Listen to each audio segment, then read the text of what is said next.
হ্যাঁ, ঠিক আছে, চলো। তাহলে আমরা শুরু করছি।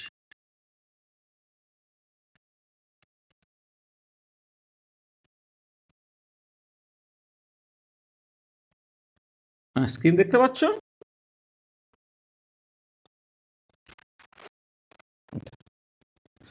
আচ্ছা, একটা জিনিস বলি, সেটা হচ্ছে যে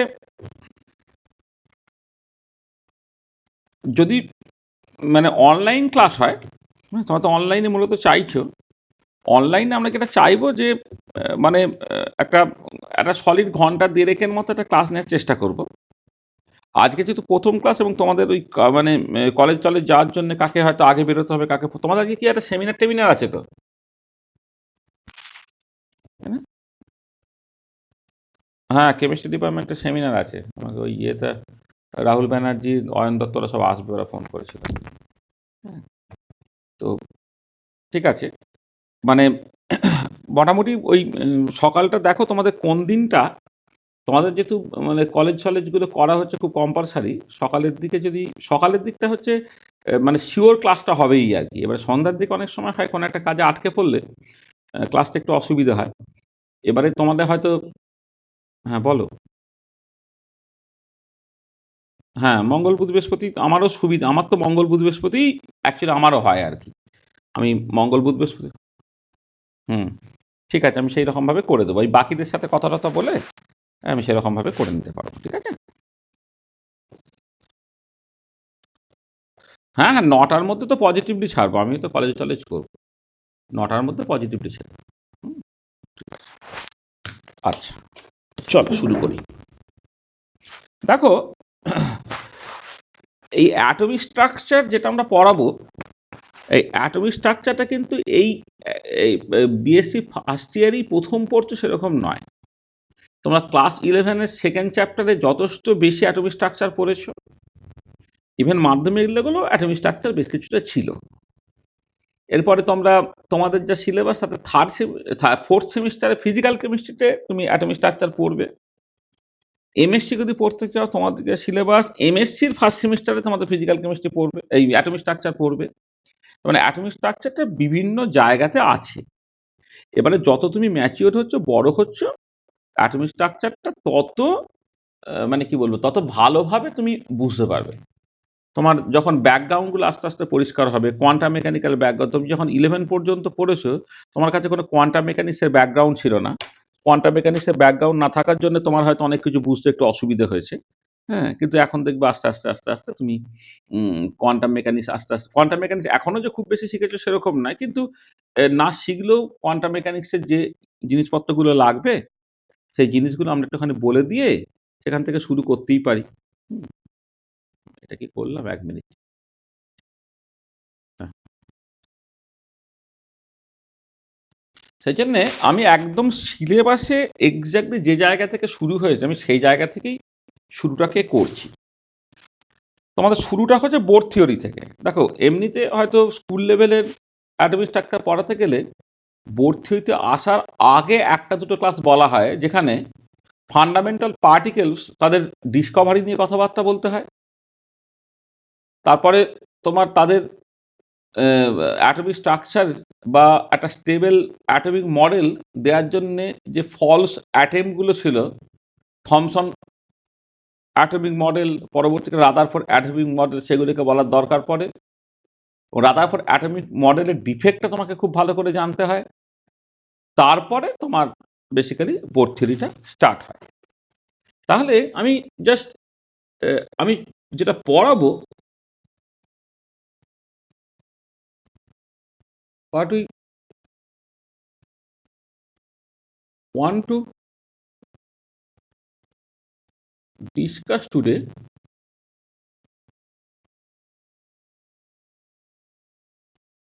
এটা হচ্ছে মূলত হচ্ছে বোর্ড থিওরি।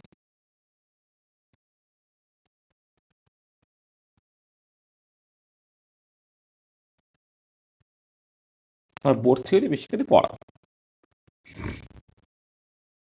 আচ্ছা, বোর্ড থিওরি পড়ার আগে আমি যে জিনিসগুলো দিয়ে স্টার্ট করতে চাইছি, যে যে বোর্ড থিওরিটা এসে গেছে 1913 সালে। তাহলে আমাদের দেখতে হবে status of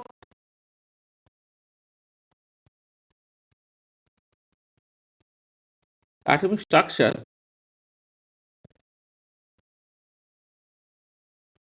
before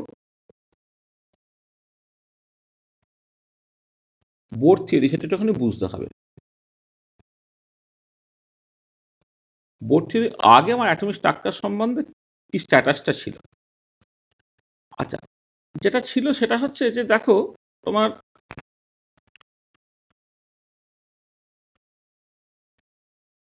atom is stable, এটা হচ্ছে আমরা দেখেছিলাম অ্যাটম কিন্তু স্টেবল। তুমি কিছু ইনার্ট গ্যাসের জন্য তো অ্যাটমগুলো তুমি দেখেইছো, হিলিয়াম, নিয়ন, আর্গন, তারা অ্যাটমিক অবস্থায় থাকে, তার স্টেবলটা তুমি দেখেইছো। হয়তো অন্যান্য কিছু রিঅ্যাক্টিভ অ্যাটমস আছে যে অ্যাটমসগুলো হয়তো আয়ন ফর্মে স্টেবল, হুম, কিন্তু মানে তুমি তারা একদম দারুণভাবে আনস্টেবল সেটা তুমি বলতে পারো না। মানে অ্যাটম বলো, আয়ন বলো, হ্যাঁ, কেউ কেউ অ্যাটম ফর্মে স্টেবল, কেউ কেউ হচ্ছে আয়ন ফর্মে স্টেবল। কিন্তু অ্যাটম অ্যাকচুয়ালি স্টেবল। এমন নয় যে অ্যাটমিক স্ট্রাকচারটা জাস্ট যে কোনো মুহূর্তে ভেঙে টেঙে গেলে, এরকম কিন্তু ব্যাপারটা নয়। আচ্ছা, আর কি তুমি জানো? Atom is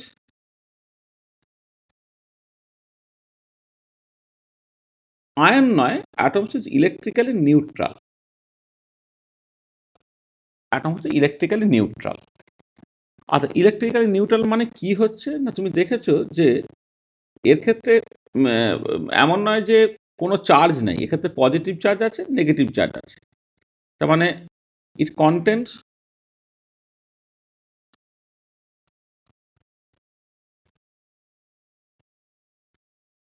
positively charged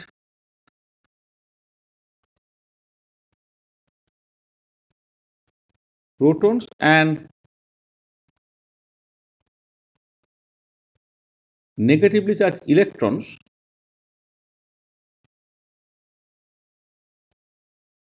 Negatively charged electrons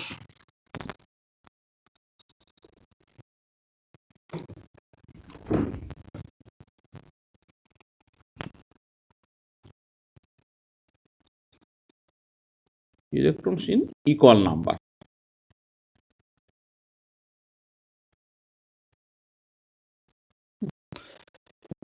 এইটা।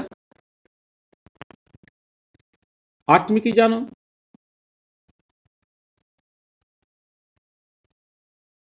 Atom has nucleus that contains positively charged protons and negatively charged electrons rotates around the nucleus.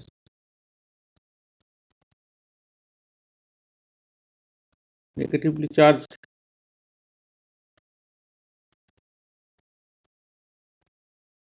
electrons rotates around this nucleus. Rutherford মডেলের ক্ষেত্রে তুমি দেখেছো, রাদারফোর্ড যে অ্যাটমিক মডেল, সেখানে একটা nucleus ছিল, নিউক্লিয়াসের চারিদিকে নেগেটিভ চার্জ ইলেকট্রনগুলো ঘুরছে। এটা কিন্তু বোরের সময় তোমার জানা আছে। আচ্ছা, তার আগে যখন আমরা ধরো বোর থিওরির কথা বলেছি, সরি, যখন আমরা বামার সিরিজের কথা বলা হয়েছে, রিডবার্গ ইকুয়েশনের কথা বলা হয়েছে, হ্যাঁ, রিজ কম্বিনেশন প্রিন্সিপালের কথা বলা হয়েছে, সেখান থেকে এটা পরিষ্কার হয়েছে অ্যাটমিক স্পেক্ট্রা হচ্ছে লাইন স্পেক্ট্রা। এটাও আমাদের কিন্তু জানা আছে। Atomic Spectra is a line Spectra, সেটা বিভিন্ন জায়গা থেকে অলরেডি দেখা হয়েছে। মানে বামার 1885 সালে যে বামার সিরিজ হয়েছিল, সেখান থেকে বামার রিডবার্গ ইকুয়েশনের ব্যাপার ছিল, রিজ কম্বিনেশন প্রিন্সিপাল ছিল, সব জায়গা থেকে অ্যাকচুয়ালি দেখা গেছে যে অ্যাটমিক স্পেক্ট্রা হচ্ছে লাইন স্পেক্ট্রা। এগুলো আমরা দেখেছি। তাহলে দেখে এই ইনফরমেশনগুলো আমাদের জানা আছে। অ্যাটম একটা stable, atom electrical neutral. Electrical neutral মানে তার কোথাও কোনো চার্জ পার্টিকেল নেই, সেরকম না। এর ক্ষেত্রে পজিটিভলি চার্জ প্রোটনস আছে, নেগেটিভলি চার্জ ইলেকট্রনস আছে, এবং প্রোটনের সংখ্যা ইলেকট্রনের সংখ্যা হচ্ছে সমান আছে। অ্যাটমের নিউক্লিয়াস আছে যেখানে পজিটিভলি চার্জ প্রোটনসগুলো থাকে, আর নেগেটিভলি চার্জ ইলেকট্রনসগুলো সেই প্রোটনের চারিদিকে ঘোরে। আর অ্যাটমিক স্পেক্ট্রা হচ্ছে লাইন স্পেক্ট্রা। তাহলে এই ইনফরমেশনগুলো কিন্তু অলরেডি তোমার জানা আছে বিফোর বোর থিওরি। ঠিক আছে? আমি এখানে কিন্তু আলাদা করে রাদারফোর্ড মডেলের ডিফেক্ট, থমসন মডেলটা কি, কি করে ফান্ডামেন্টাল পার্টিকেলগুলো ডিসকভার হলো, এগুলো সাডেনলি তুমি যদি চাও তোমাকে আমি একটা পিডিএফ পাঠিয়ে দিতে পারি। কিন্তু আমাদের সিলেবাসটা কিন্তু বোর থিওরি থেকে শুরু, আমি একদম বোর থিওরি থেকেই ব্যাপারটাকে স্টার্ট করছি।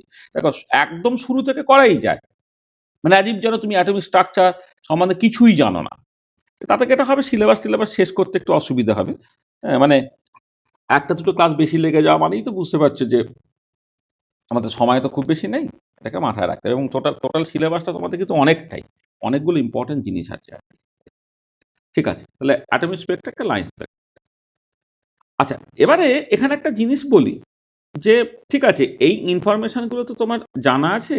সেই ইনফরমেশনগুলোর সাথে সাথে একটা ভীষণ ইম্পর্টেন্ট পয়েন্ট যেটা আমি এখান থেকে বলবো যে তুমি দেখবে রাদারফোর্ড মডেল নিয়ে যখন কথাবার্তা বলা হয়, রাদারফোর্ড মডেলটা ঠিক কোন মডেলের সাথে কম্পারেবল বলেছিল বলো তো? যে সোলার মডেলের সাথে। যে সূর্যকে কেন্দ্র করে যেমন পৃথিবী, হ্যাঁ, সূর্যকে কেন্দ্র করে যেমন পৃথিবী বা অন্যান্য গ্রহগুলো মূলত উপবৃত্তাকার কক্ষপথে ঘুরছে, রাদারফোর্ড ঠিক একই রকমভাবে বলেছিল মূলত হাইড্রোজেন অ্যাটম বা হাইড্রোজেন লাইট ওয়ান ইলেকট্রন আয়ন্স যারা, তাদের ক্ষেত্রেও নিউক্লিয়াসকে কেন্দ্র করে ইলেকট্রন সে কিন্তু কিছু সার্কুলার অরবিটে মূলত ঘুরছে, তবে ইলেকট্রিক্যাল অরবিটেও আলটিমেটলি ঘুরতে পারে, সেটা আমরা সমারফিল্ড থিওরিতে দেখব। তাহলে এই দুটো মডেলের মধ্যে একটা সম্পর্ক আছে। তাহলে এই দুটো মডেলের মধ্যে যদি সম্পর্ক থাকে, তাহলে দুটো মডেলের মধ্যে ঠিক কানেকশনটা কোথায় সেটা এখানে বুঝতে হবে। যে hydrogen atom or hydrogen like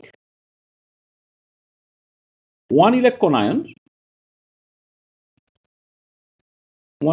ion যেমন ধরো helium plus,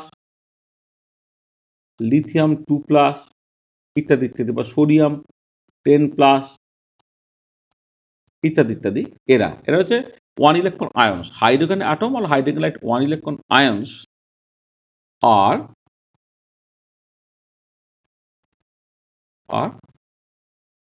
central force problem. এরা হচ্ছে সেন্ট্রাল ফোর্স প্রবলেম। আচ্ছা, এবারে মানে যেমন সূর্যকে কেন্দ্র করে পৃথিবী ঘোরা, এটাও একটা সেন্ট্রাল ফোর্স প্রবলেম, এটাও হচ্ছে একটা সেন্ট্রাল ফোর্স প্রবলেম। তাহলে সেন্ট্রাল ফোর্স প্রবলেম জিনিসটা কি একটু ভালো করে তোমাকে বুঝতে হবে। তাহলে যেটা বুঝতে হবে সেটা হচ্ছে যে তোমার সেন্ট্রাল ফোর্স প্রবলেমটা কি, এটা একটুখানি ভালো করে বুঝতে হয়।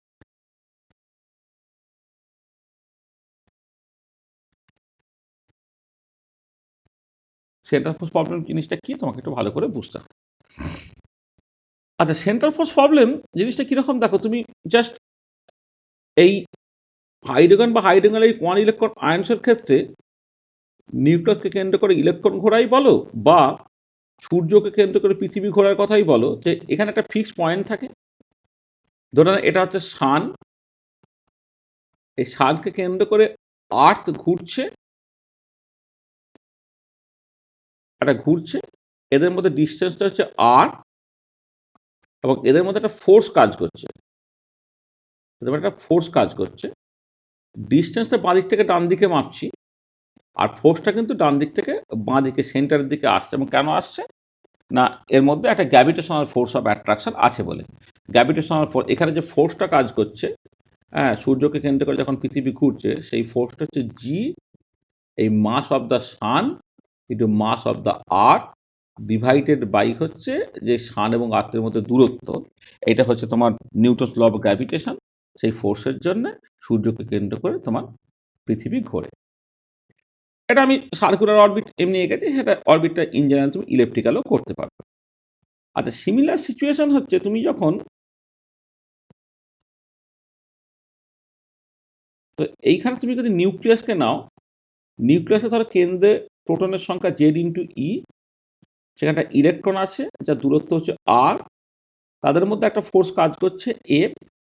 এখন এই ফোর্সটা হচ্ছে কুলম্বিক অ্যাট্রাকটিভ ফোর্স। তাহলে এখন যে ফোর্সটা হাইড্রোজেন অ্যাটম বা হাইড্রোজেন লাইট ওয়ান ইলেকট্রন আয়ন্সের ক্ষেত্রে আমি এসআই কে লিখছি, এটা Z e square by 4πε0 r²। দেখো এই দুটো ফোর্সের নেচার হচ্ছে একই, এই কনস্ট্যান্টগুলো যদি বাদ দেওয়া হয় এটা 1/r² সঙ্গে প্রপোর্শনাল, এটা 1/r² সঙ্গে প্রপোর্শনাল, এবং ফোর্সটা হচ্ছে এই লাইন বরাবর কাজ করে, এবং ফোর্সটা হচ্ছে ডিরেক্টেড টুয়ার্ড দ্য নিউক্লিয়াস বা এখানটা ডিরেক্টেড টুয়ার্ড দ্য সান। তাহলে এই ধরনের প্রবলেমগুলোকে সেন্ট্রাল ফোর্স প্রবলেম বলা হচ্ছে। তো সেন্ট্রাল ফোর্স প্রবলেম তার ডেফিনেশনটা হচ্ছে এই যে if a particle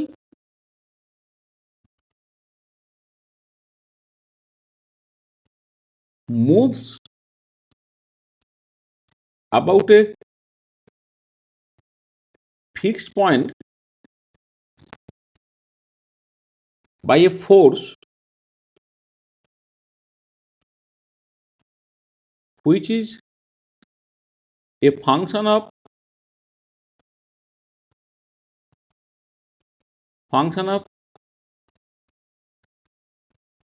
vector distance of the particle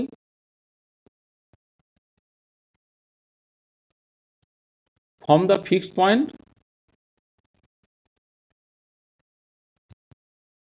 and directed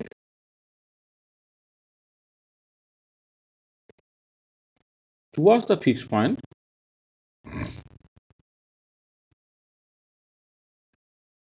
then it is called a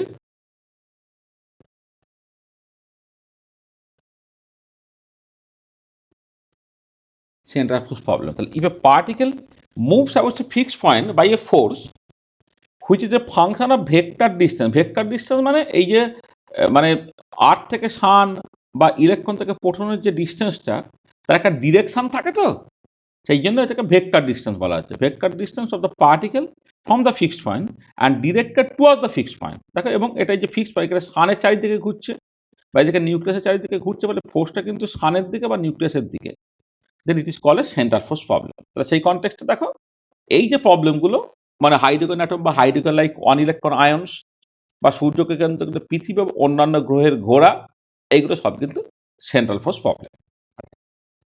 আর আমি সেন্ট্রাল ফোর্স প্রবলেমটাকে আলাদা করে হেডিং দিয়ে পড়ছি কেন কেন পড়ছি তোমার কাছে পরপর ব্যাপারটা প্রকাশ্য হবে। সেটা হচ্ছে এই যে সেন্ট্রাল ফোর্স প্রবলেমের ক্ষেত্রে একটা ভীষণ ইম্পর্টেন্ট রেজাল্ট হচ্ছে যে পরে central force problem angular momentum যে কনস্ট্যান্ট অফ মোশন, মানে অ্যাঙ্গুলার মোমেন্টামটা সেটা কিন্তু তোমার সময়ের সাথে সাথে পাল্টায় না। দেখো, যখন সূর্যকে কেন্দ্র করে পৃথিবী ঘুরছে বা নিউক্লিয়াসকে কেন্দ্র করে ইলেকট্রন ঘুরছে, তখন তো অনেক কিছুই পাল্টাচ্ছে, পৃথিবীর পজিশন পাল্টাচ্ছে, হ্যাঁ, এছাড়া আরো অনেক কিছু হয়তো পাল্টাতে পারে। কিন্তু কিছু জিনিস যারা এই ধরনের সিস্টেমগুলোকে বা এই ধরনের প্রবলেমগুলোকে ক্যারেক্টারাইজ করবে এই পার্টিকুলার কেসে, সেটা হচ্ছে সেন্ট্রাল ফোর্স, সেটা হচ্ছে অ্যাঙ্গুলার মোমেন্টাম। তাহলে অ্যাঙ্গুলার মোমেন্টাম কিন্তু এই ধরনের সিস্টেমের ক্ষেত্রে এই যে কনস্ট্যান্ট অফ মোশন। তাহলে যেটা ব্যাপার হচ্ছে, আমি যদি এখানে অ্যাঙ্গুলার মোমেন্টামটাকে লিখি,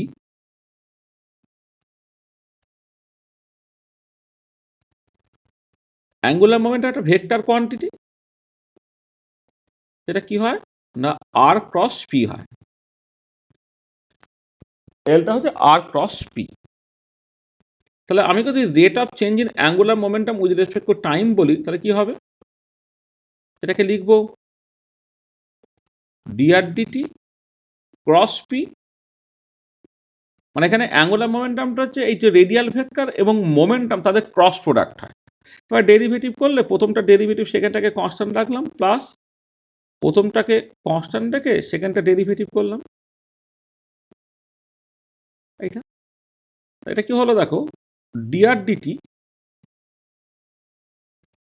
into mass into velocity, velocity আবার হচ্ছে ডিআর ডিটি, প্লাস এটা কত আর, আর রেট অফ চেঞ্জ আর মোমেন্টাম সেটা হচ্ছে ফোর্স হয়। আচ্ছা, এবারে দেখো মাসটা তো scalar quantity, d r d t cross d r d t, দুটো সেম ভেক্টর, তাদের ক্রস প্রোডাক্ট করলে 0 হয়। আর এখানে আর ক্রস এফ, সেটাকে তুমি টর্ক বলতে পারো, টর্ক, যেখানে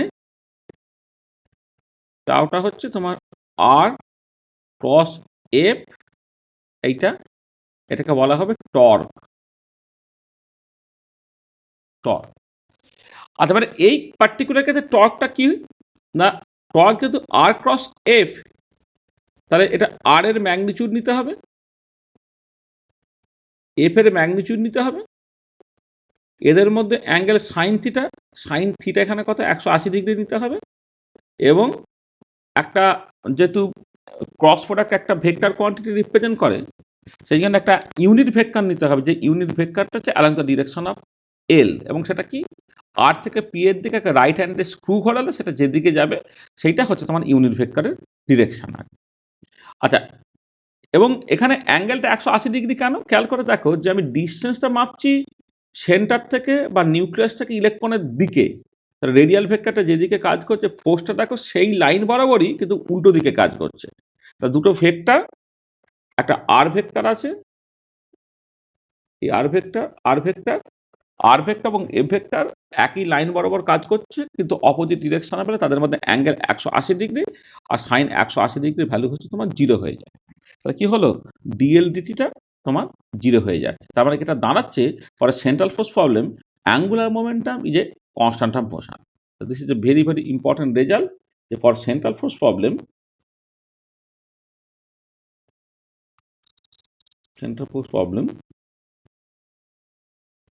অ্যাঙ্গুলার মোমেন্টাম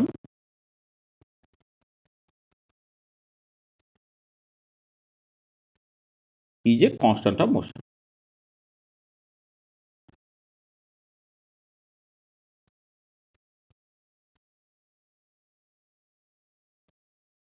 তাহলে এই সেন্ট্রাল ফোর্স প্রবলেমে angular momentum is a constant of motion, মানে ধরো তোমাকে যদি সাক্ষ্যকে আমি ক্যারেক্টারাইজ করতে চাইছি, তো সাক্ষ্যকে যে আমি ক্যারেক্টারাইজ করবো, ও জামার রং কি, বা সোয়েটারের কালার কি, বা কোন টুপিটা পরেছে, বা কোন জুতোটা পরেছে, বা চুলটার স্টাইল কি, এইটা দিয়ে কি ওকে আমি ক্যারেক্টারাইজ করবো? কারণ আজকে চুল আছে, কালকে না থাকতে পারে। আজকে যে কালারের জামা পরেছে, কালকে অন্য কালারের জামা পরতে পারে। আজকে যে সোয়েটার পরেছে, গ্রীষ্মকালে সোয়েটারটা না পরতে পারে। তাহলে ওইগুলো তো আর ওর আইডেন্টিফিকেশন মার্কের মধ্যে থাকবে না, বা ওর যখন বায়োমেট্রি হবে সেখানে তো ওটা থাকবে না। কি থাকবে? থাকবে হচ্ছে হাতের ছাপ থাকবে, তার মানে চোখের ইমপ্রেশন বা আইবলের ইমপ্রেশন, এগুলো থাকবে। তাহলে এগুলো হচ্ছে, যেটা হচ্ছে যে ওয়েদার চেঞ্জের সাথে সাথে বা বয়স চেঞ্জের সাথে সাথে এই জিনিসগুলো পাল্টাবে না। তাহলে যে জিনিসগুলো পাল্টাবে না, হ্যাঁ, সেইগুলো হচ্ছে তোমার মানে সময়ের সাথে সাথে পাল্টায় না, অর্থাৎ যেগুলো কনস্ট্যান্ট অফ মোশন, সেইগুলোই কিন্তু অ্যাকচুয়ালি ইম্পর্টেন্ট। তাহলে প্রথম আমি এই সেন্ট্রাল ফোর্স প্রবলেমটা কেন জোর দিচ্ছি, কারণ খেয়াল করে দেখো, যে যখন তোমরা বোরের যে হাইপোথিসিস গুলো পড়ো, সেখানে প্রথম হাইপোথিসিসটা কি ছিল? হাইপোথিসিসটা ছিল নিউক্লিয়াসকে কেন্দ্র করে কতগুলো নির্দিষ্ট ব্যাসার্ধের বৃত্তাকার কক্ষপথে ইলেকট্রনটা ঘুরছে, যেখানে ঘুরলে নাকি অ্যাঙ্গুলার মোমেন্টামটা তোমার কনস্ট্যান্ট থাকবে। তাহলে কি ব্যাপারটা কি, বা অ্যাঙ্গুলার মোমেন্টামটা h/2 ইন্টিগ্রাল মাল্টিপল হবে। তাহলে এত কিছু থাকতে অর্থাৎ অ্যাঙ্গুলার মোমেন্টাম কি ও এত টার্গেট করলো কেন? তাহলে অ্যাঙ্গুলার মোমেন্টামের নিশ্চয়ই কোনো বৈশিষ্ট্য আছে।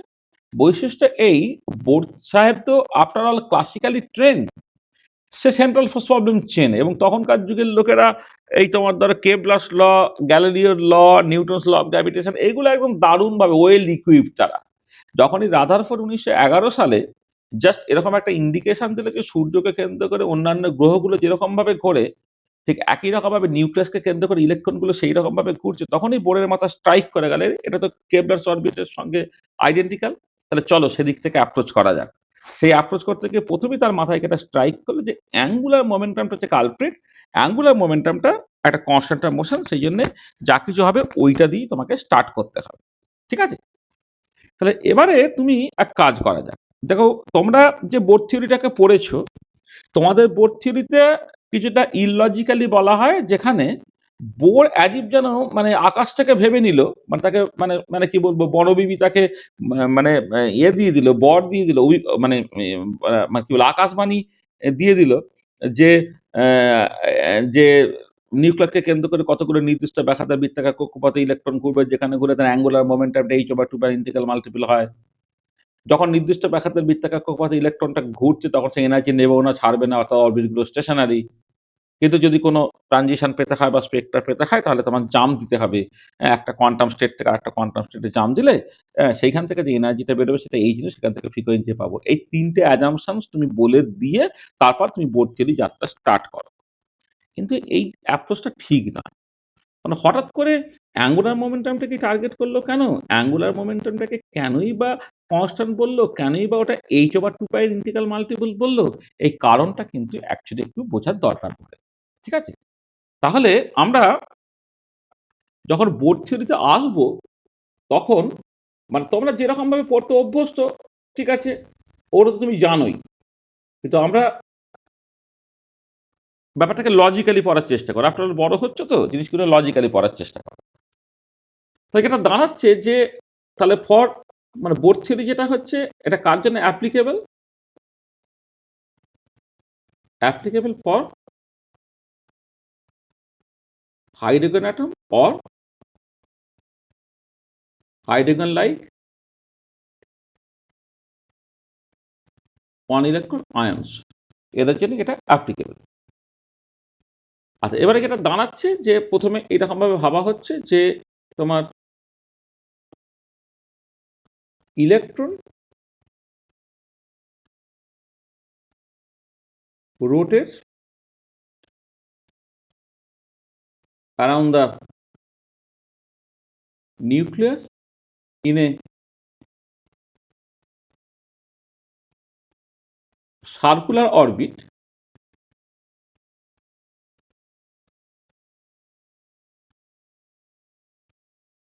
for which angular momentum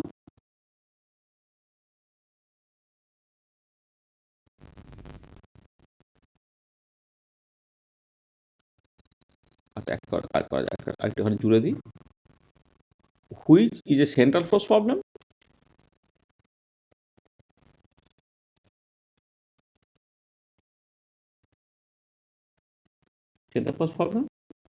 and hence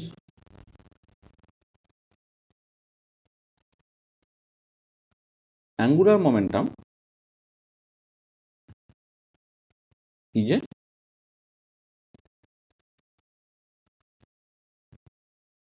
constant of motion. So an angular momentum is a constant of motion. Electron rotates around the nucleus in a circular orbit for which মানে angular orbit which is a central force problem হবে, পটটা থাকবে না, which is a central force problem and hence angular momentum is a constant of motion. এইটা আমি প্রথমে বললাম, angular momentum তোমার constant থাকবে। মানে এই যে তোমার এই পিকচারটা একই রকমের আছে, এইখানে তোমার নিউক্লিয়াসটা আছে, যদি হাইড্রোজেন অ্যাটম হলো তাহলে কেন্দ্রে এই জেডটা 1 হয়ে গেছে, জেডটা হচ্ছে প্রোটনের সংখ্যা, তাকে কেন্দ্র করে ইলেকট্রনটা ঘুরছে, রেডিয়াসটা হচ্ছে আর, এদিকে সেন্ট্রাল ফোর্স প্রবলেম। তো সেন্ট্রাল ফোর্স প্রবলেম হলে অ্যাঙ্গুলার মোমেন্টামটা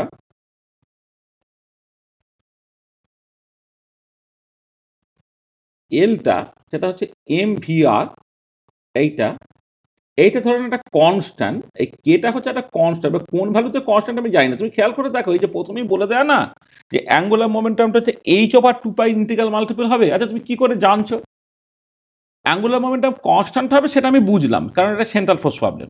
কিন্তু অ্যাঙ্গুলার মোমেন্টামটা যে প্রথম কথা হচ্ছে তার কোয়ান্টাইজ ভ্যালু থাকবে, যা খুশি ভ্যালু থাকতে পারে না, কন্টিনিউয়াসলি যা কিছু ভ্যালু তুমি নিতে পারো না। এইচ ক্রস অর্থাৎ h/2 তার ইন্টিগ্রাল মাল্টিপল হবে। আমরা তো এইভাবে লিখি mvr equal to n h/2 তাহলে h/2 এর ইন্টিগ্রাল মাল্টিপল হবে। প্রথম কথা হচ্ছে ওটা ওরকম কোয়ান্টাইজডই হবে কেন? আর কোয়ান্টাইজড হলে ওটা h/2 এরই ইন্টিগ্রাল মাল্টিপল হবে কেন? তার কি কোনো জাস্টিফিকেশন তোমার কাছে আছে? তোমার কাছে কিন্তু অ্যাকচুয়ালি নেই। সেখানেই বলছি যে যেমনভাবে বোর্ড থিওরি পড়ো, এবং অনেক সময় বলে দেওয়া হয় বোর্ড থিওরি লিমিটেশনের মধ্যে যে বোর্ড যে অ্যাজাম্পশন বা অ্যাপ্রক্সিমেশন গুলো নিয়েছে সেগুলো অ্যাডহক, না অ্যাডহক নয়। যদি এতটাই অ্যাডহক হতো তাহলে কিন্তু ১৯১৩ সালে বোর্ড থিওরি অতটা সাকসেসফুল হতে পারত না, এবং লং লাস্টেড অ্যাটমিক স্ট্রাকচার সংক্রান্ত লং লাস্টেড এত প্রবলেম ছিল, সেই প্রবলেমগুলো সলভ করতে পারত না, এবং সেই কারণে ১৯২২ সালে বোর সাহেবকে নোবেলও দেওয়া হয়েছে। হ্যাঁ, সেখানে এতটা ক্যাজুয়ালি বোর থিওরিটাকে ভাবার কোনো মানে নেই। বোর ভীষণই লজিক্যালি যে অ্যাঙ্গুলার মোমেন্টাম এটা h/2 ইন্টিগ্রাল মাল্টিপল হয়েছে সেটা তিনি বলেছিলেন। সেই জায়গাটা আমরা একটুখানি বোঝার চেষ্টা করি। তাহলে অ্যাঙ্গুলার মোমেন্টাম এলটা হচ্ছে এমভিআর, সেটা জাস্ট কে বললাম, কেটা হচ্ছে একটা কনস্ট্যান্ট। কোন ভ্যালুতে কনস্ট্যান্ট সেটা আমি বলছি। এটা। আচ্ছা, আরেকটা কি দরকার যেটা রাদারফোর্ডই বলে দিয়েছিল, ফর মেকানিক্যাল ফোর্স ব্যালেন্স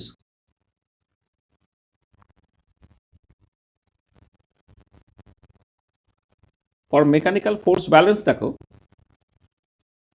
একটা তোমার সেন্ট্রিফিউগাল ফোর্স আছে এম ভি স্কোয়ার বাই আর, এটা কটার সময় বলা হয় normal of the centripetal force. অনেকে সেন্ট্রিফিউগাল ফোর্স এই কথাটা বলতে পছন্দ করে না, সেন্ট্রিফিউগাল ফোর্সটা একটা সিউডো ফোর্স বলে।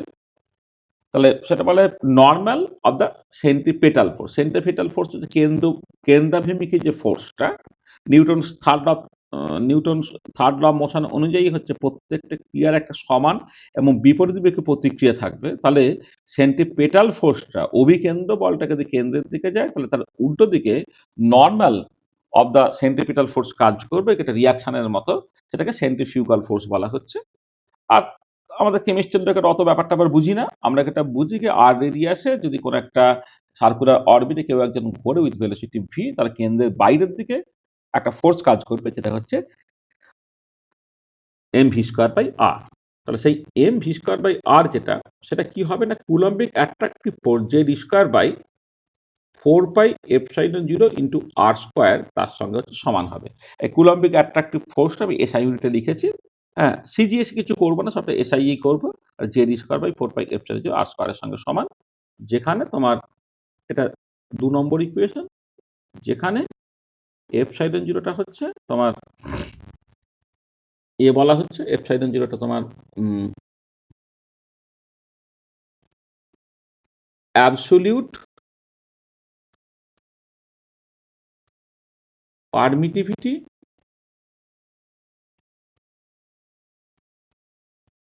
অফ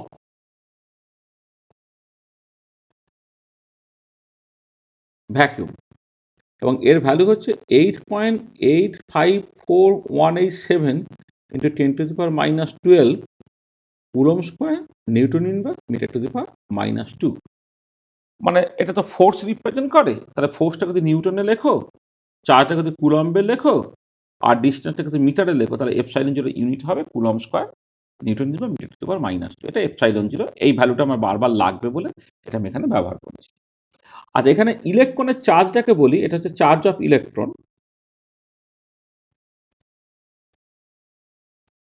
ইলেকট্রন সেটা যদি একটা ফান্ডামেন্টাল কনস্ট্যান্ট, সেটা একটুখানি লিখে ফেলা যাক। সেটা হচ্ছে 9.11 into 10⁻31 KG.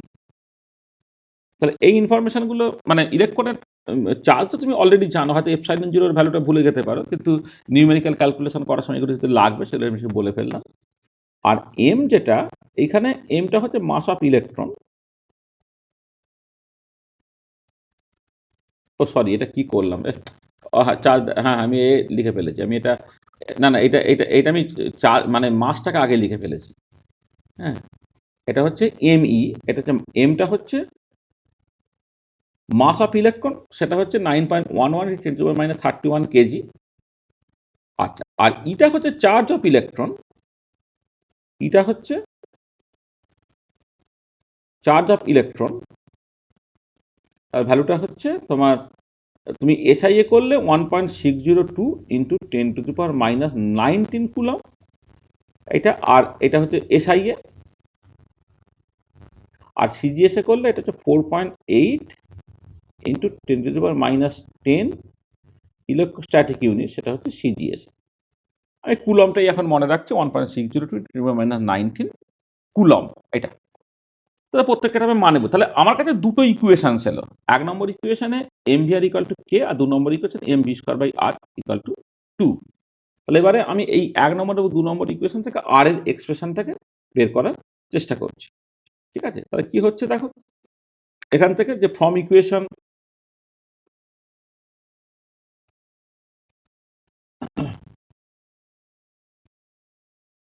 Form equation 1 and 2 তুমি কি দেখছো দেখো, দেখো 2 নম্বর ইকুয়েশন থেকে প্রথমে M V square equal to একটা আর বাদ দিয়ে Z square by 4 pi epsilon 0 আরটাকে বসিয়ে দিলাম প্রথমে। হ্যাঁ, মানে এখানে আর আছে, এখানে আর স্কোয়ার আছে, একটা আর বাদ চলে গেলে নিচে এখানে আর হয়ে গেল, এখানে এম ভি স্কোয়ার আছে, এটা এম যেমন আছে আছে, আর ভি স্কোয়ারের ভিটা হচ্ছে কত, 2 নম্বর ইকুয়েশন থেকে কে বাই এম আর তার স্কোয়ার করে দিলাম। যেখানে এম ভি স্কোয়ার ভিটা 1 নম্বর ইকুয়েশন থেকে বের করে নিচ্ছি, ভিটা হচ্ছে কে বাই এম আর, এটা বসিয়ে দিলাম, এটা হয়ে গেল কত, Z square by 4 pi epsilon 0 R. তাহলে কি হচ্ছে দেখো, এম, আচ্ছা এম একটা বাদ চলে যাবে অটোমেটিক্যালি, কারণ উপরে এম আছে আর নিচেটা স্কোয়ার করলে একটা এম স্কোয়ার চলে আসছে, এম বাদ চলে গেল, তাহলে এটা হলো K square by m r square equal to Z square by 4 pi epsilon 0 r, এইটা। তাহলে এবার আরেকটা আর বাদ দিয়ে দাও তুমি, এইখানে আর স্কোয়ার এখানে আর আছে, একটা আর বাদ দিয়ে দাও, বাদ দিয়ে দিলে তোমার চলে আসছে একদম আর সমান লিখে ফেলছি, আর সমান লিখে ফেললাম।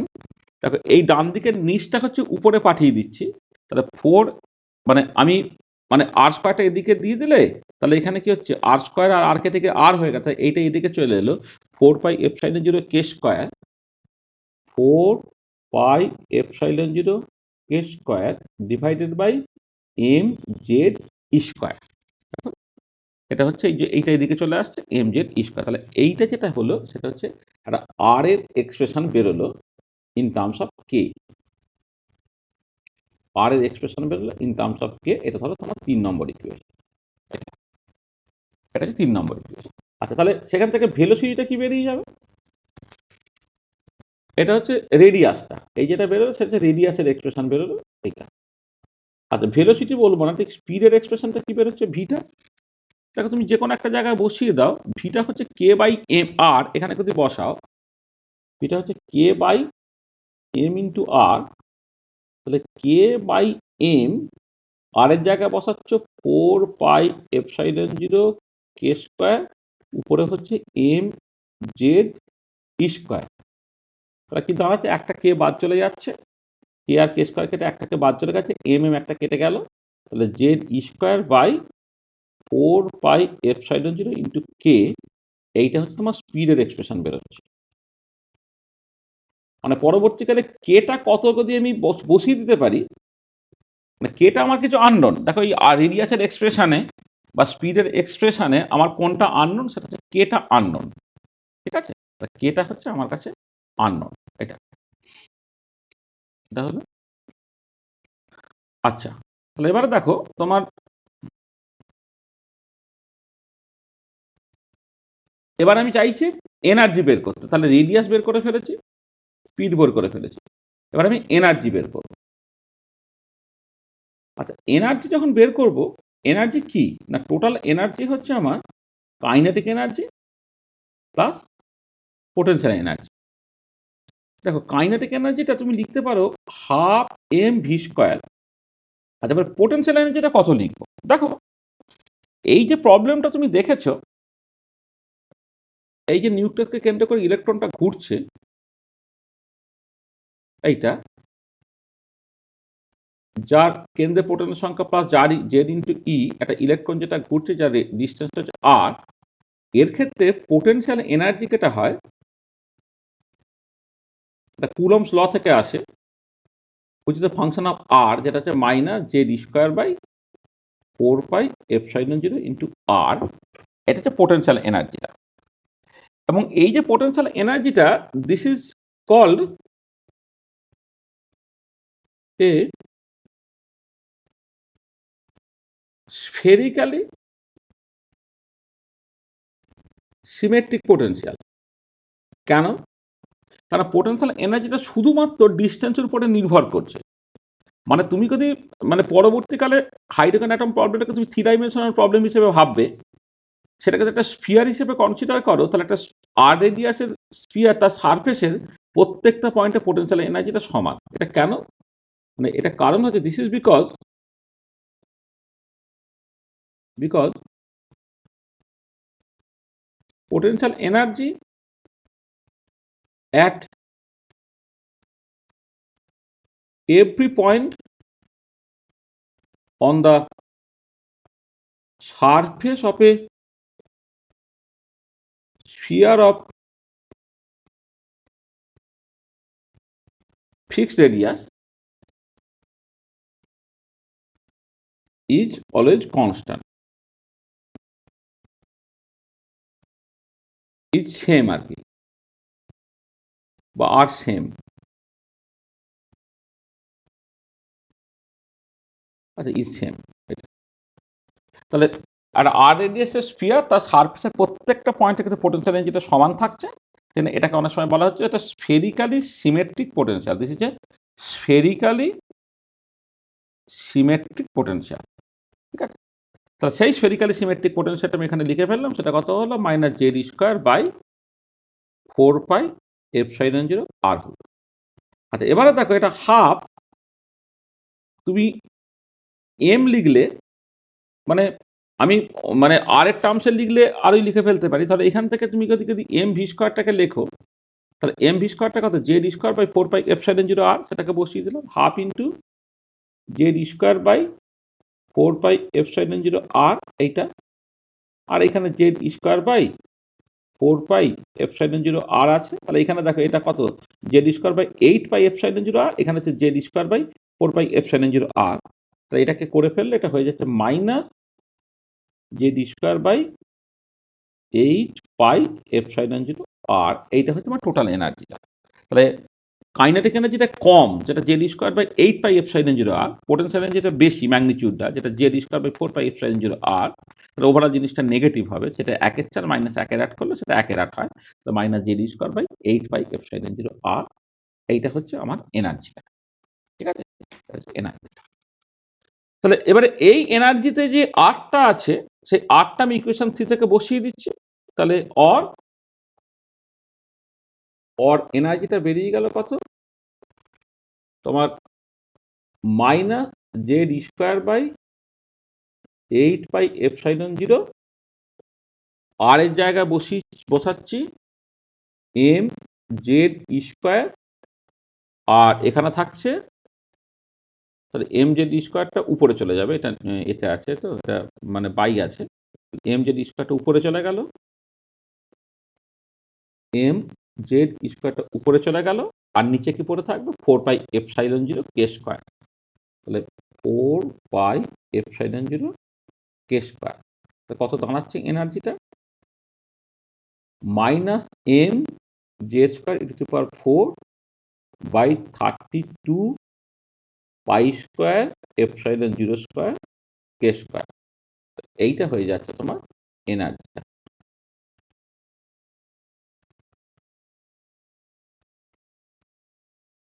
এটা হচ্ছে তোমার 5 নম্বর ইকুয়েশন। তা দেখো, আমি এসেনশিয়ালি রেডিয়াস, স্পিড এবং এনার্জির এক্সপ্রেশন বের করে ফেলেছি, কিন্তু কেটা তোমাকে এটা এনএইচ বাই 2 পাই লিখে করতে অভ্যস্ত, আমি সেটা করিনি। এনএইচ বাই 2 পাই এটা লিখে করিনি, কিন্তু তার মতো করে দেখো আমি কিন্তু ব্যাপারটাকে করে ফেলেছি। এটা হচ্ছে এনার্জির এক্সপ্রেশনটা বের। আচ্ছা, তাহলে এবারে কথাটা হচ্ছে যে তুমি কতগুলো জিনিস বোঝার চেষ্টা করো, তোমার কতগুলো এক্সপেরিমেন্টাল অবজারভেশনের কথা বলো। দেখো, এক্সপেরিমেন্টাল অবজারভেশন কি বলছে একটু খেয়াল করো।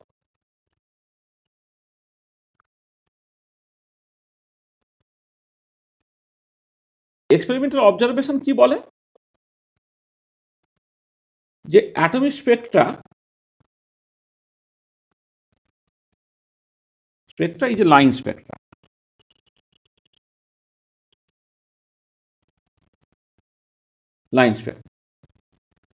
আর এবারে ফ্রিকোয়েন্সি অফ ট্রানজিশনটা কি হয়?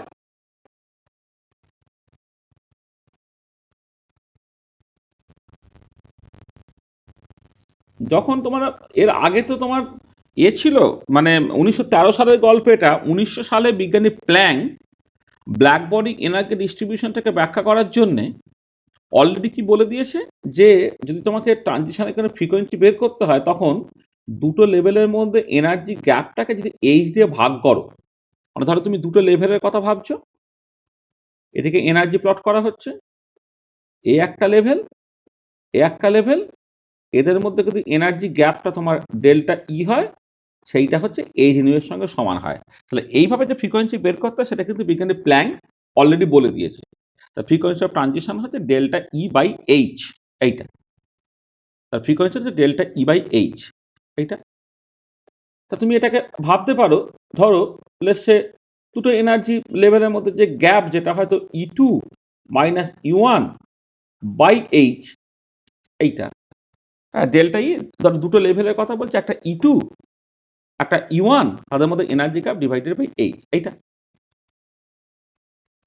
আচ্ছা, তাহলে এবারে যেটা কথাটা হচ্ছে যে ফ্রিকোয়েন্সি অফ ট্রানজিশনটা হচ্ছে এরকম দেখতে, বা এটাকে তুমি আরেক রকম ভাবে লিখতে পারো যে E2 by H minus E1 by h, তাহলে একটা ট্রানজিশন ফ্রিকোয়েন্সি এরকম দেখতে। আচ্ছা, তোমার রিডবার্গ ইকুয়েশন ছিল, রিডবার্গ ইকুয়েশন, অথবা অনেক সময় এটাকে বলা হয় বামার রিডবার্গ ইকুয়েশন।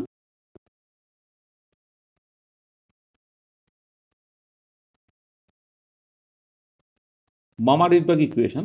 আর একটা জিনিস বলি, যে এইটা যেমন তুমি ফ্রিকোয়েন্সিটাকে তুমি দিয়ে লিখছো, মানে ফ্রিকোয়েন্সি অফ ট্রানজিশনটাকে তুমি জাস্ট যখন নিউ লিখছো, এই নিউটা কিন্তু সেকেন্ড ইনভার্স বা হার্জ। আর যদি তুমি ওটাকে সেন্টিমিটার ইনভার্সে করো, তাহলে এটাকে সি দিয়ে ভাগ হয়ে যায়। তাহলে এবারে রিডবার্গ ইকুয়েশনে এটা কি হচ্ছে, ওয়েভ নাম্বারের টার্মসে থাকে। ওয়েভ নাম্বারটা, নিউ বারটা হচ্ছে তোমার এরকম একটা হয়, দেখবে যে একটা রিডবার্গ কনস্ট্যান্ট বলে একটা জিনিস তোমার লেখা থাকে, এটা আর ইনফিনিটি হতে পারে, হাইড্রোজেন অ্যাটমের জন্য যে আর এইচ লেখা থাকতে পারে, ঠিক আছে। আমি মানে মানে হাইড্রোজেন অ্যাটমের জন্য না হয় ভাবছি, ছেড়ে দাও, হাইড্রোজেন অ্যাটমের জন্য ভাবছি আর H into 1/n1² minus 1/n2², আমি এইরকমভাবে দেখেছি। এইটা হচ্ছে তোমার কি রিডবার্গ ইকুয়েশন থেকে, রিডবার্গ ইকুয়েশন এটা 1887 সালে দেওয়া হয়েছিল। রিডবার্গ ইকুয়েশনের ফর্মটা দেখবে, যে যদি N1 থেকে N2 বা N2 থেকে N1 লেভেলের ট্রানজিশনটা ঘটে, তাহলে তার ইকুয়েশনটা, এটা ওয়েভ নাম্বারটা, এটা হচ্ছে Rydberg constant into 1/n1² minus 1/n2²। তাহলে ফ্রিকোয়েন্সিটা কেমন করে লিখবো, সেটা হচ্ছে সি ইন্টু নিউ বার, এটা C into Rydberg constant into 1/n1² minus 1/n2²। তার মানে এটাকে তুমি এইরকম করে ভাবো, যে minus C R H by n2² minus C R H by n1²। এইটাকে তুমি কম্পেয়ার করো E2 মাইনাস E1 এইরকম ভাবে। এইটা হচ্ছে তুমি E2 মাইনাস E1 এইরকম ভাবে তুমি অ্যাকচুয়ালি E2 মাইনাস E1 না, সরি, এটাকে হচ্ছে তোমার লেখা উচিত হচ্ছে E2 minus E1 by H, এইরকম ভাবে অ্যাকচুয়ালি কম্পেয়ার করা উচিত এটাকে। এটা হচ্ছে তোমার এইভাবে করে ভাবো E2, মানে এইটাকে তুমি তো দুটো, এইটাকে তুমি just E2 by H minus E1 by H এরকম করে ভাবো। কারণটা কি? কারণ তুমি জানো তো, প্ল্যাঙ্ক তোমাকে বলেই দিয়েছে যে ট্রানজিশন ফ্রিকোয়েন্সি বের করতে হয় E2 by H minus E1 by H করতে হয়। বা রিডবার্গ ইকুয়েশনে তুমি ওয়েভ নাম্বারের এক্সপ্রেশন পেয়েছিলে, ওয়েভ নাম্বারকে সি দিয়ে গুণ করলে ফ্রিকোয়েন্সি পাওয়া যায়, যে ফ্রিকোয়েন্সির ফর্মটা হচ্ছে এরকম দেখতে। তা দুটো বেসিক্যালি এখানে দুটো টার্মের বিয়োগের মতো করে জিনিসটা লেখা আছে, কিন্তু প্রথমে N1 লেখা আছে, পরে E2 লেখা আছে। যদি এটা মাইনাস কমন নিয়ে নাও, তাহলে minus C R H n2² minus C R H n1², এটা। তাহলে এইটাকে তুমি ভাবো E2 বাই এইচ, এটাকে ভাবো E1 বাই এইচ, এইরকম করে জিনিসটাকে ভাবো। দেখো, এটা তো ভাবাটা স্বাভাবিক, মানে প্ল্যাঙ্ক তোমাকে শিখিয়ে দিয়েছে, এটা হচ্ছে প্ল্যাঙ্ক থেকে পাচ্ছ। প্ল্যাঙ্ক তোমাকে শিখিয়ে দিয়েছে যে যখন ফ্রিকোয়েন্সি নিয়ে কথাবার্তা বলা, মানে হচ্ছে বেসিক্যালি ট্রানজিশন ফ্রিকোয়েন্সি, দুটো লেভেল নিতে হয়, তাদের মধ্যে এনার্জি গ্যাপটাকে দেখতে হয়, সেটাকে এইচ নিউ বলতে হয়, সেইখান থেকে যে ফ্রিকোয়েন্সিটা পাবে সেটা তোমায় নিতে হয়। এদিকে রিডবার্গ ইকুয়েশন কিন্তু অনেক আগে, রিডবার্গ ইকুয়েশন হচ্ছে 1887-এ রিডবার্গ রিডবার্গ সরি বামার 1885 সালে বামার ইকুয়েশন দিয়েছিল, তার 2 বছর পরে রিডবার্গ সে বামার ইকুয়েশনটাকে জেনারেলাইজ করেন বামার রিডবার্গ ইকুয়েশন হিসেবে। আচ্ছা, প্ল্যাঙ্ক যে কাজটাকে করেছে কত সালে? প্ল্যাঙ্ক কাজটাকে করেছে হচ্ছে 1900 সালে। 1900 সালে অ্যাটম স্পেক্ট্রার যে লাইন স্পেক্ট্রা কে দেখেছে? বামার দেখেছে 1885 সালে। তার মানে বোরের মতো একজন স্মার্ট লোক, সে যখন তোমার একটা নতুন অ্যাটমিক স্ট্রাকচার দেওয়ার চেষ্টা করছে, অ্যাটমিক মডেল দেওয়ার চেষ্টা করছে, সে তো অবভিয়াসলি হচ্ছে আহ, সে তো অবভিয়াসলি হচ্ছে তোমার তার আগে অ্যাটম স্ট্রাকচার সম্বন্ধে যে সমস্ত থিওরিটিক্যাল এক্সপেরিমেন্টাল অবজারভেশনসগুলো আছে সেগুলো সেটা জানে। তাহলে এবারে খেয়াল করো যে তুমি এই যে 5 নম্বর ইকুয়েশনে তুমি যে এনার্জিটাকে পাচ্ছ যেটা 1/k² এর সঙ্গে প্রপোর্শনাল, এখানে বাকি শব্দ কনস্ট্যান্ট যেটা 1/k² এর সঙ্গে প্রপোর্শনাল। আর এইখানে খেয়াল করে দেখো যে এনার্জিগুলোকে দেখছো এটা 1/n² এর সঙ্গে, মানে এখান থেকে পরিষ্কার বুঝতে পারে যে ক্লিয়ারলি এই যে এনার্জিটা সেইটা অ্যাকচুয়ালি প্রপোর্শনাল টু 1/n²। মানে এই যে এইটাকে তুমি তো E2 বলছো, এইটাকে তো তুমি E1 বলছো, মানে পরিষ্কার দেখো এনার্জিটা 1/n² এর সঙ্গে proportional with n equal to 1 2 3 dot dot dot dot এইটা। আর এইখানে তুমি কি দেখছো, এইটা ক্লিয়ারলি ইমপ্লাই করছে যে এনার্জিটা প্রপোর্শনাল টু 1/k², এটা তুমি দেখতে পাচ্ছ। তাহলে তুমি এখানে দেখছো এনার্জিটা 1/k² এর সঙ্গে প্রপোর্শনাল, এখানে পাচ্ছ এনার্জিটা 1/n² এর সঙ্গে প্রপোর্শনাল। তার মানে ক্লিয়ারলি তুমি কি দেখতে পাচ্ছ যে কেটা ইজ প্রপোর্শনাল টু তোমার এন, এইটা কিন্তু তুমি দেখতে পেলে। দেখো আমি n10 ইন্ট্রোডিউস না করে থিওরিটিক্যালি যতটুকু পেয়েছি তাতে দেখতে পাচ্ছি যে বাকি সব কনস্ট্যান্ট, এনার্জিটা 1/k² এর সঙ্গে প্রপোর্শনাল। কিন্তু এক্সপেরিমেন্টাল অবজারভেশনগুলো আমাকে কোন দিকে ইন্ডিকেট করছে, এক্সপেরিমেন্টাল অবজারভেশনগুলো আমাকে ইন্ডিকেট করছে যে কেটা এন এর সঙ্গে প্রপোর্শনাল। কেটা হচ্ছে ওদিকে মানে মানে সরি মানে ইটা হচ্ছে 1/n² এর সঙ্গে প্রপোর্শনাল, তার মানে সাডেনলি হচ্ছে কেটা এন এর সঙ্গে প্রপোর্শনাল হবে। তাহলে কেটা প্রপোর্শনাল টু এন, তাহলে এই জায়গাটা বুঝতে পারলে যে কেটা এন এর সঙ্গে প্রপোর্শনাল হতে হবে উইথ n ইকুয়াল টু 1 2 3। এই জায়গাটা পরিষ্কার, কোনো অসুবিধা আছে? ঠিক আছে, এটা ভীষণ ইম্পর্টেন্ট যে কেটা কিন্তু এই যে দেখো এই যে কেটা এন এর সঙ্গে প্রপোর্শনাল হবে মানে কি, কেটা বেসিক্যালি ইন্টিজারের সঙ্গে প্রপোর্শনাল হয়ে যায়, মানে কেটা কোয়ান্টাইজড হচ্ছে, ডিসক্রিট হচ্ছে, এই নেচারটা দেখো আসছে। যে এক্সপেরিমেন্টাল স্পেকট্রা হচ্ছে লাইন স্পেকট্রা, ডিসক্রিট স্পেকট্রা, সেইখানে যে ফ্রিকোয়েন্সির এক্সপ্রেশন তার জন্য যে ফিটিং ফর্মুলা টর্মুলাগুলো ছিল তার সঙ্গে কম্পেয়ার করে তুমি পরিষ্কার বুঝতে পারছো কেটা প্রপোর্শনাল টু এন হবে। তাহলে অর তুমি কি লিখলে না, কেটাকে তুমি দেখো এফ ইন্টু এন লিখলে, যেখানে এফটা হচ্ছে এই যে প্রপোর্শনাল টু কনস্ট্যান্ট, হয় F is the proportionality constant. তাহলে আমি কেটাকে এফ ইন্টু এন লিখলাম, এফটা একটা প্রপোর্শনালিটি কনস্ট্যান্ট, তার ভ্যালু এখন আমি বের করে নিই। তাহলে দেন এনার্জি এক্সপ্রেশনটা কি হলো, এনার্জিটা এখন ই এন হয়ে গেল, এটা হচ্ছে minus M Z square ইটু to power 4 by 32 pi square epsilon 0²। দেখো এই যে এনার্জির এক্সপ্রেশনটা লিখেছিলে minus M Z square ইটু to power 4 by 32 pi square epsilon 0², এখানে তোমার কে স্কোয়ার ছিল, কে স্কোয়ারটাকে তুমি লিখে দাও এফ স্কোয়ার এন স্কোয়ার। এইটা হচ্ছে আমার এখন নতুন এনার্জি এক্সপ্রেশনটা বেরোলো, যেখানে আমি কেটাকে এফ ইন্টু এন এইরকমভাবে লিখে দিয়েছি। এটা একটা ইকুয়েশন ধরে নাও তোমার, এটা 6 নম্বর ইকুয়েশন ধরো, এটা ধরো 7 নম্বর ইকুয়েশন। আচ্ছা এখন তাহলে তো যেখানে তোমার এন এর value 1 2 3 dot dot dot dot হয়েছে। আচ্ছা এবারে আমি কি করছি, তোমার ফ্রিকোয়েন্সি বের করার জন্য দুটো লেভেলের মধ্যে ট্রানজিশন করে তাকে এইচ দিয়ে ভাগ করি। তাহলে ট্রানজিশন ফ্রিকোয়েন্সি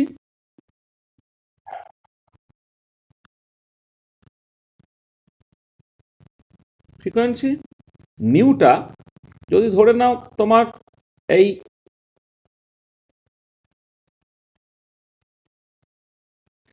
N2 থেকে N1 এ ট্রানজিশন হচ্ছে, তাহলে সেটা কি হবে না, N2 energy minus N1 energy divided by H করে তুমি ট্রানজিশন ফ্রিকোয়েন্সিটা পাবে।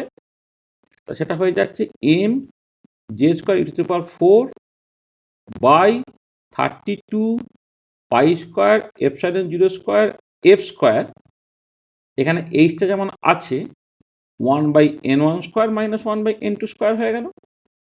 এটা মানে আমি জাস্ট এই তো এনার্জি এক্সপ্রেশনটা আছে, তাহলে আমি এখানে কিন্তু মাইনাস সাইনটা আছে, সেই জন্য ওটা n1 মাইনাস n2 হয়ে গেল, n2 মাইনাস n1 এর বদলে। তাহলে M J square ইটু to power 4 by 32 pi square epsilon 0² F square, এটা কমন নিলে একটা এইচ ভাগ হয়ে গেল, এইটা হয়ে গেল। এইটা তোমার ফ্রিকোয়েন্সিটা হয়ে গেল এইটা। আচ্ছা, এবারে তুমি যদি পাশাপাশি দুটো লেভেলের মধ্যে ট্রানজিশনটা করো তখন কি দাঁড়াবে? তাহলে যেটা হচ্ছে, যদি তুমি এইভাবে কনসিডার করো যে for two for transition between two successive energy level, for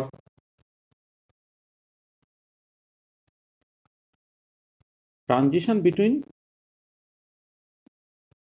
two successive energy level,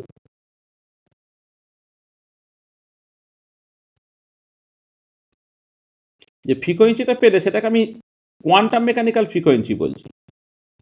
new quantum মানে এই যে দুটো লেভেলের এনার্জি গ্যাপকে এইচ দিয়ে ভাগ করে যে ফ্রিকোয়েন্সি পাওয়া যায় সেগুলো হচ্ছে কোয়ান্টাম মেকানিক্যাল ফ্রিকোয়েন্সি। মানে ক্লাসিক্যালি ফ্রিকোয়েন্সি তো ওই রকম করে দেখে না। ক্লাসিক্যালি ফ্রিকোয়েন্সি যেটা পিরিয়ডিক মোশন যদি হয় তাহলে এক সেকেন্ডে কতগুলো কমপ্লিট রোটেশন হচ্ছে সেইটা আর কি। তাহলে এই যে ফ্রিকোয়েন্সি এটা কোয়ান্টাম মেকানিক্যাল ফ্রিকোয়েন্সি বলছে। তাহলে কোয়ান্টাম মেকানিক্যাল ফ্রিকোয়েন্সি পাশাপাশি দুটো লেভেলের মধ্যে করলে M Z square e to power 4/32 pi square epsilon zero square F square H. এইটা হয়ে গেল কত, 1/n স্কোয়ার মাইনাস 1/n+1 তার স্কোয়ার। কারণ আমার এটা nth লেভেল ধরছি আর পাশাপাশি দুটো মানে পরের লেভেলটা n+1 লেভেল হয়ে গেল। সেটা কত হচ্ছে, m Z square e to power 4/32 pi square epsilon zero square F square h. আর এইটা হয়ে যাচ্ছে কত, n স্কোয়ার ইন্টু n+1 তার স্কোয়ার, এটা বিয়োগ করলে 2n+1 হয়ে যাচ্ছে। তাহলে এইটা হচ্ছে তোমার কোয়ান্টাম মেকানিক্যাল পাশাপাশি দুটো লেভেলের মধ্যে ট্রানজিশনের জন্য কোয়ান্টাম মেকানিক্যাল ফ্রিকোয়েন্সির এক্সপ্রেশনটা বেরোচ্ছে হচ্ছে তোমার এইটা। এটা কোয়ান্টাম মেকানিক্যাল ফ্রিকোয়েন্সির এক্সপ্রেশনটা বেরোলো হচ্ছে এই। আচ্ছা, এবারে তুমি ধরো রেডিয়াসের এক্সপ্রেশনটা কি হবে? রেডিয়াসটা এখন এন এর উপর ডিপেন্ড করছে। এই যে রেডিয়াসের এক্সপ্রেশনটা তুমি এখানে বের করে দেখেছিলে 3 নম্বর ইকুয়েশনে, সেখানে কে লেখা ছিল, কে এর জায়গায় এফ ইন্টু এন আমি বসিয়ে দিচ্ছি। এটা হয়ে যাচ্ছে তোমার 4πε0 into f square N square divided by M Z square, হচ্ছে এম জেড স্কোয়ার। আর স্পিডটা কত হচ্ছে, স্পিডটা ভি এন যেটা, সেটা দেখো ভি এন এর এক্সপ্রেশনটা আমি বের করে রেখেছিলাম। জেড স্কোয়ার বাই 4πε0, কে এর জায়গায় এফ ইন্টু এইচ বসিয়ে দাও। তাহলে Z square by 4πε0 f into n, এইটা। আর এটা রেডিয়াস হলো, এটা হচ্ছে ভেলোসিটির এক্সপ্রেশন আমি বের করে রাখলাম। এখন এফটা কি কিন্তু আমি জানি না, সবটাই এফ এর টার্মসে বের করছি। ঠিক আছে, আমি ট্রানজিশন ফ্রিকোয়েন্সির এক্সপ্রেশন বের করে ফেলেছি এখানে। এখানে হচ্ছে তোমার এইখানে যে ফ্রিকোয়েন্সিটা লিখেছি সেটা কিন্তু সেকেন্ড ইনভার্সে অথবা হার্জ ইউনিটে, এটা মনে রাখবে। এটা ওয়েভ নাম্বার নয়, এটা কিন্তু একদম ফ্রিকোয়েন্সি, এটা কম্পাঙ্ক। তা রেডিয়াস এবং ভেলোসিটির এক্সপ্রেশনটা পেয়েছি। আচ্ছা, এবারে ক্লাসিক্যাল ফ্রিকোয়েন্সিটা কি হবে?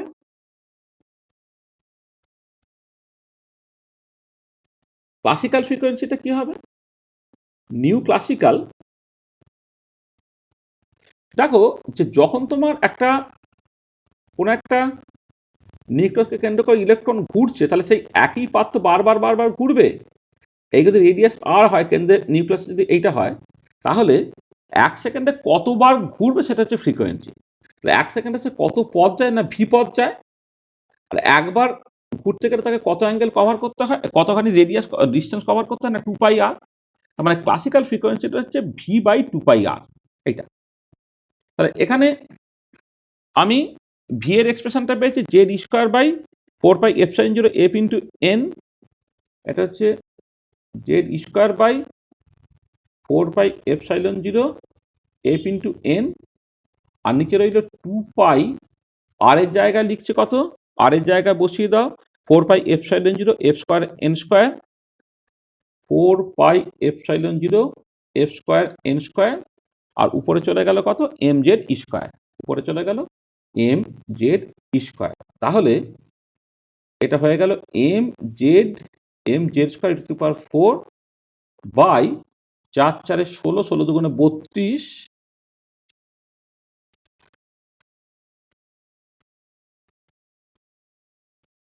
হ্যাঁ 4×4 = 16, 16×2 = 32 pi square pi cube 32 pi cube, এই যে pi pi pi pi cube epsilon zero square f cube n cube, এইটা এইটা এইটা হলো কি, এইটা হচ্ছে তোমার ক্লাসিক্যাল ফ্রিকোয়েন্সি।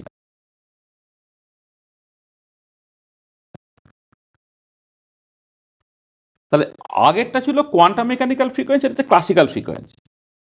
এবারে হচ্ছে মূল জায়গাটা, এবারে হচ্ছে গন্ডগোলের জায়গাটা, যে আমি quantum mechanical concept of frequency বের করলাম, ক্লাসিক্যাল কনসেপ্ট অফ ফ্রিকোয়েন্সি বের করলাম। এবারে একটা ইম্পর্টেন্ট প্রিন্সিপালস আছে যাকে বলা হচ্ছে বোরস, এটা বোর সাহেবই বললেন, বোরস করেসপন্ডেন্ট প্রিন্সিপাল। আচ্ছা, বোরস করেসপন্ডেন্ট প্রিন্সিপাল বলছে দেখো ফ্রিকোয়েন্সিকে তুমি দু রকম করে দেখছো, একটা হচ্ছে ট্রানজিশন ফ্রিকোয়েন্সি, আর একটা হচ্ছে ক্লাসিক্যাল ফ্রিকোয়েন্সি, এক সেকেন্ডে কতগুলো কমপ্লেক্স রেভলিউশন হচ্ছে। এবারে বোর সাহেব যেটা বললেন, যদি কোয়ান্টাম নাম্বার খুব হাই হয়ে যায় তাহলে কোয়ান্টাম মেকানিক্যালি ক্যালকুলেটেড রেজাল্টটা ক্লাসিক্যাল রেজাল্টের সঙ্গে সমান হয়ে যায়। তা কি বলা হলো, when quantum number is very high, when quantum number is very high, then quantum mechanically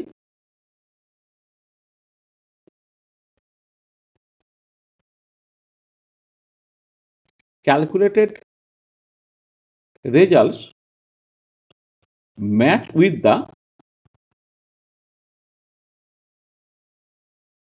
classically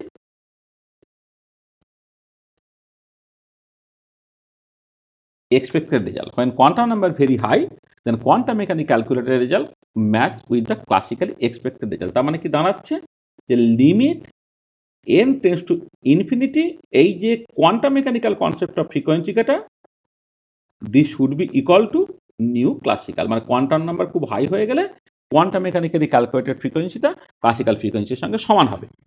তার মানে কি দাঁড়াচ্ছে, যে limit n tends to infinity,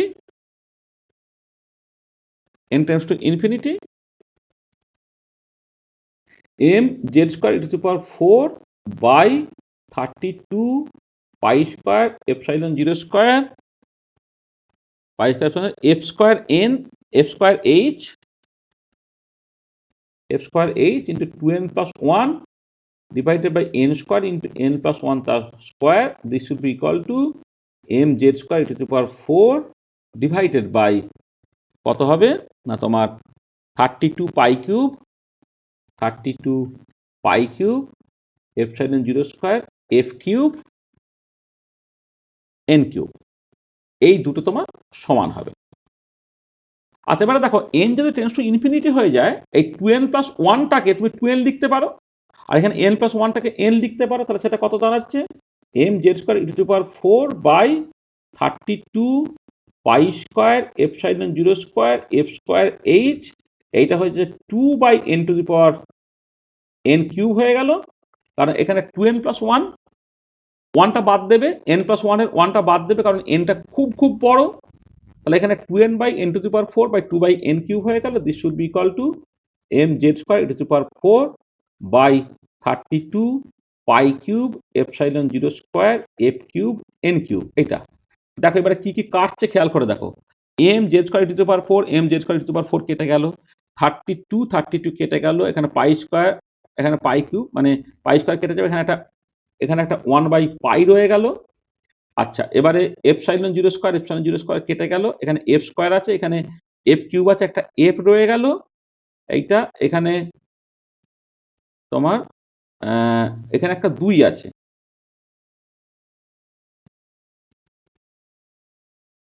আর একটা এইচ, এখানে একটা এইচ আছে, এখানে 2 বাই এইচ আছে, এইটা।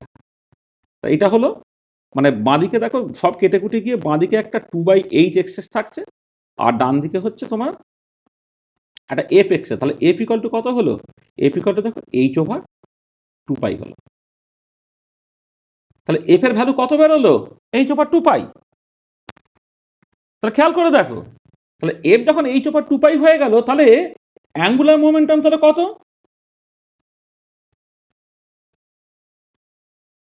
দেখো, অ্যাঙ্গুলার মোমেন্টাম এম ভি আর লিখেছিলাম, সেটা কি লিখেছিলাম? প্রথমে কে লিখেছিলাম, কেটাকে কত লিখলাম? এফ ইন্টু এল লিখলাম। এফটা কত হয়ে গেল দেখো? এইচ ওভার টু পাই হয়ে গেল। দেখো এই যে M V R equal to, এই এখন তুমি বুঝতে পারলে কেন এটা এইচ ওভার টু পাই এর ইন্টিগ্রাল মাল্টিপল। এইটাই হচ্ছে তোমার বোরস কোয়ান্টাইজেশন রুল। তাহলে দেখো এর পিছনে কতটা রহস্য আছে দেখো। আর তোমরা কি করতে, তোমাদেরকে মাস্টারমশাই এটা শেখাতো, এটা অ্যাডহক হইতে এসছে না, অ্যাডহক হইতে আসতে পারে না। অ্যাডহক হইতে এলে সেটা নোবেল পায় নাকি, এটা বুঝতে হবে তোমাকে। তাহলে যেখানে এন এর ভ্যালুটা হচ্ছে 1 2 3 ডট ডট ডট, তাহলে এইটা হলো দেখো বোরস কোয়ান্টাইজেশন রুল, যেটা তোমরা পস্টুলেট 1 এর মধ্যে পড়ো। নিউক্লিয়াসকে কেন্দ্র করে কতগুলো নির্দিষ্ট ব্যাসার্ধের বৃত্তাকার কক্ষপথে ইলেকট্রনটা ঘুরছে, যেখানে ঘুরলে তাহলে অ্যাঙ্গুলার মোমেন্টামটা এইচ ওভার টু পাই এর ইন্টিগ্রাল মাল্টিপল হয়।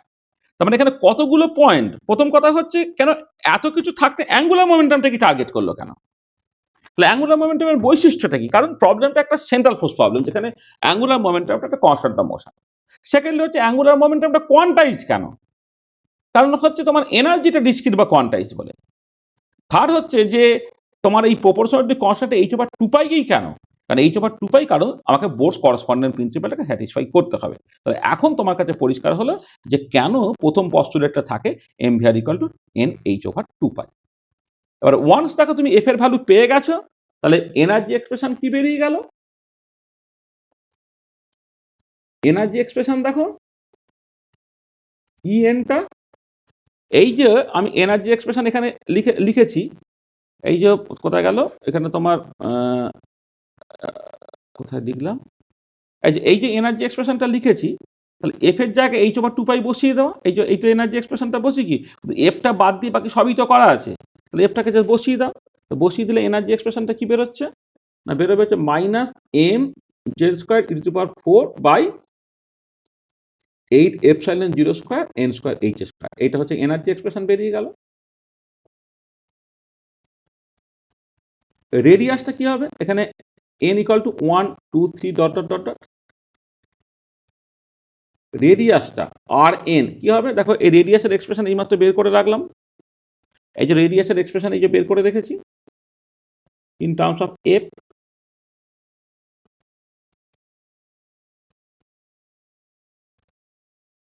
এটা রেডিয়াসের জায়গায় কি করতে হবে না, এইখানে এই এফ এর জায়গায় তোমার এইচ বাই টু পাই বসিয়ে দাও। তাহলে একবারে এক লাইন করে নিয়ে তারপর নয় বসাচ্ছি। তাহলে এটা হচ্ছে, oh sorry, 4 pi epsilon 0, 4 pi epsilon 0 into h over two pi তার square into n square by M z e square. ঠিক আছে, এই যে 4 pi epsilon 0 f square N square by M z e square.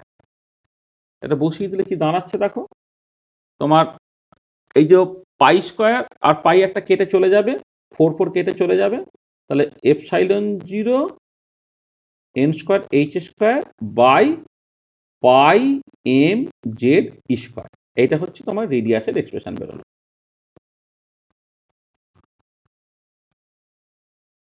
With n equal to 1 2 3 dot dot dot dot.